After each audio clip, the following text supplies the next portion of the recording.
Hey, there's Marley. Hi, baby. How are you, huh? How are you? Alright.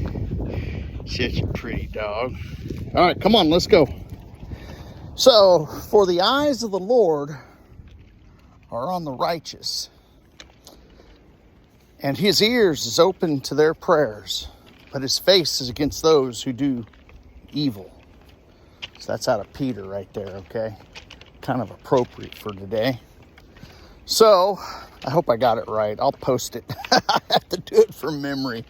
And it's kind of hard to do it without like a lot of rehearsal. Kind of hard to remember. I didn't even rehearse it. So, and that's psychology 101 about rehearsal, right?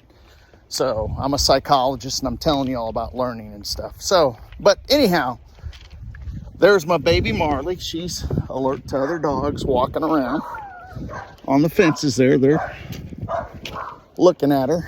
So today was an interesting day, right? And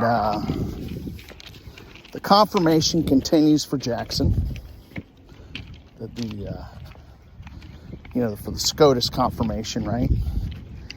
And she couldn't answer a question without complicating it. Can you provide a definition for the word woman? Can I provide a definition? No, Yeah. I can't. You can't? Not in Okay. this context. So you I'm not a believe the meaning biologist. of- can you? Right? She couldn't without complicating. Well, what do you mean? What my definition? Well, I'm not a biologist, she said. And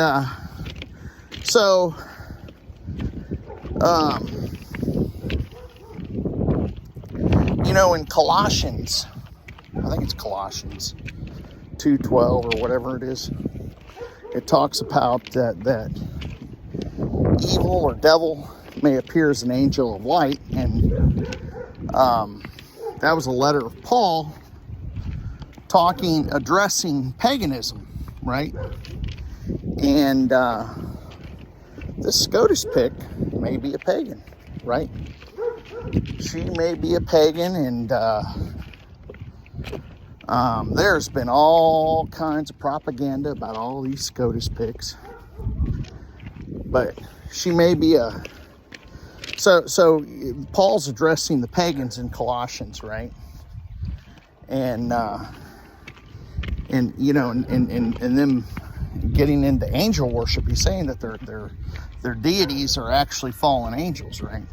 Time these angels fell and wanted to interact with men, they were feeling like they were doing good, right? But they were disobeying God, right? And what happened? You read the book of Lamech of Cain.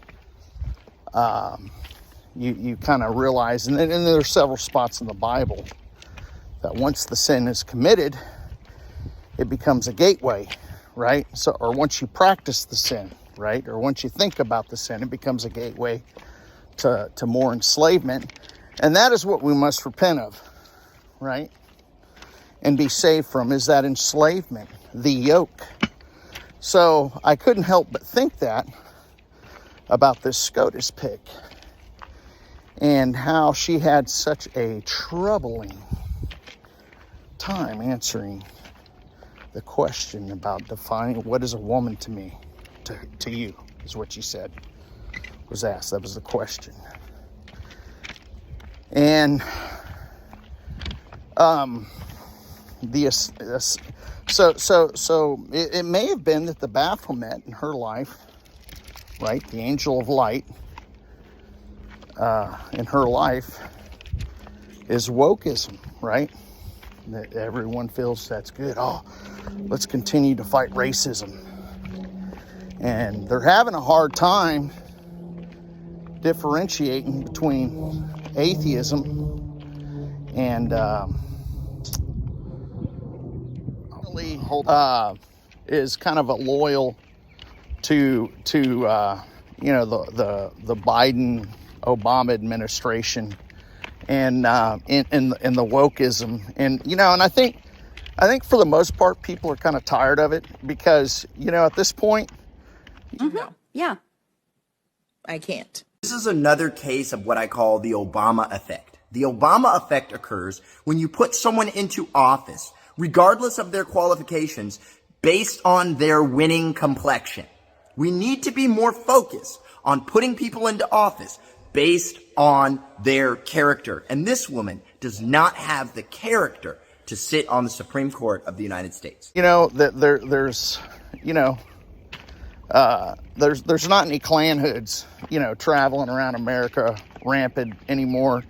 And, and if someone's a racist, and people understand this, it's generally for the sake of, just a kind of a personal preference kind of thing. And I think people are starting to realize that, and that they don't need to have a part in someone's personal preference.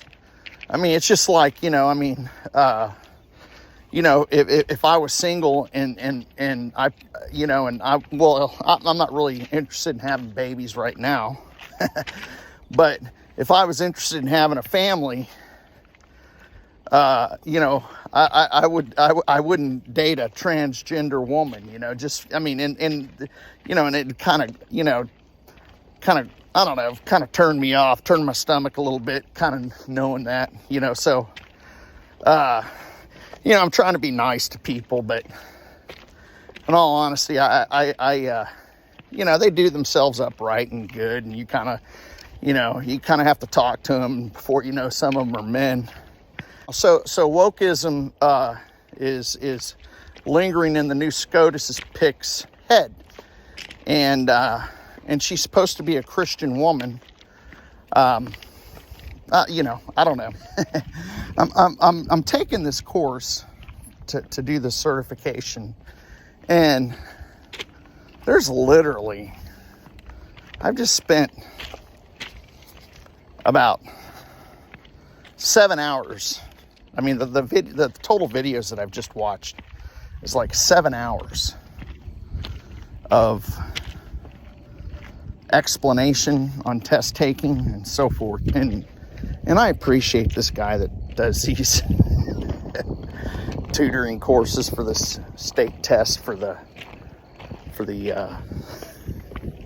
teacher certification. I mean, I appreciate that he has a business and does that kind of stuff, but I tell you what, man, I mean, and I might need it, I don't know, but I had to turn that stuff off. So, Trump warned us about different stuff, and about the gas thing.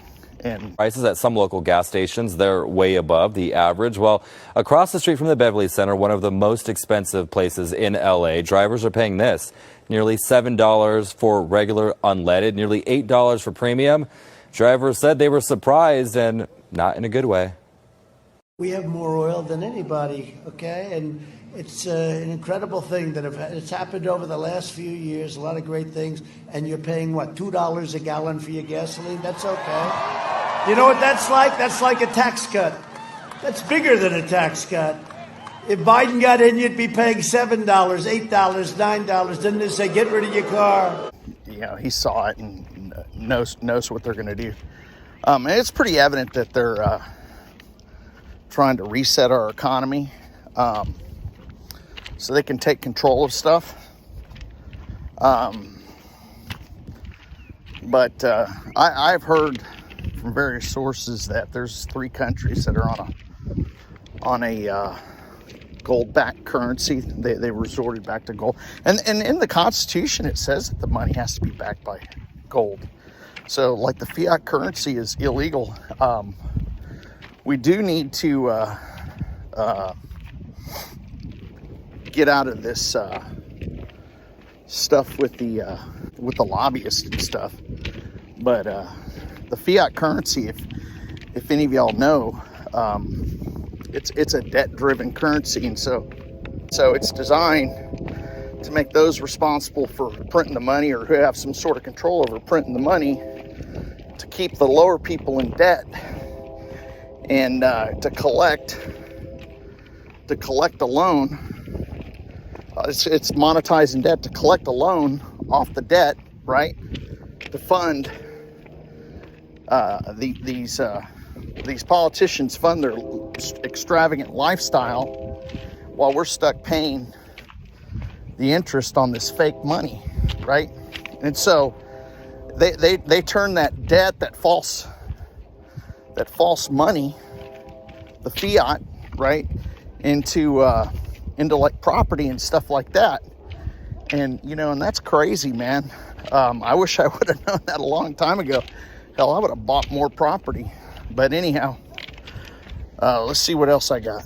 I'm almost done here. I'm going to post this last picture. This guy I follow on social media, he had a reaction to the Jabberdew, and he continues to be pretty crippled because it kind of settled in his brain, I think. And I know people. Matter of fact, this girl that I know, she's a friend of ours, and she was our realtor on this last house buy. Rumors is that she went and got the number 3, and they just buried her last week. And she was 42, and I think has 2 or 3 kids, but they're all like in elementary school. I think the oldest one's maybe 7 or 8. So really beautiful woman, man. Was doing some, I kind of worked in like a community drug and alcohol program. And she had gotten a DWI and had to attend this. I was working on my psychology degree. And I shit you not, dude. Everyone. She was a very beautiful woman. Blonde hair. She did like yoga all the time. But she got this DWI, and and every time she walked into this class, and I wasn't really supposed to converse with her outside of it, but we saw her out in public, and my wife and I did. And she goes, "Oh my God, you're married, your wife's so pretty," and this, that, and the other. And she goes, she thanked me for making the class a lot better. I mean, I was getting paid peanuts. But she got helped. But when my wife and I first met her, she was married at the time, and I don't think she didn't have any kids yet. Or she may have. I don't know. She may have had 1 kid, but she had a couple others. And she met my wife and I, but I tell you, every time she walked into a room, I mean, she was just very well built, man. One of those really hot-looking blonde-headed women with a nice body and everything. I mean, because everyone would turn her head every time she'd walk by, because she put on clothes. She made the clothes look better. I mean, I'm telling you, she was a very beautiful woman, and it's a shame. And she married this guy. He was a broker, and they had a smart little gig together with the real estate thing. And she would sell the houses. I think she moved up to Austin to be a broker, because I kind of, just talked to her on social media. But she got her broker's license and started a deal up in Austin. She went and got number 3, and then a couple of weeks later, they said that her heart stopped. And that's not what I heard from everyone I talked to. All right, hey, I'm done. I'm right there at the end. That's the end right there. 3/4. So that's where I get off at and walk back into my neighborhood. But y'all have a good day, man. Please like, subscribe, comment below.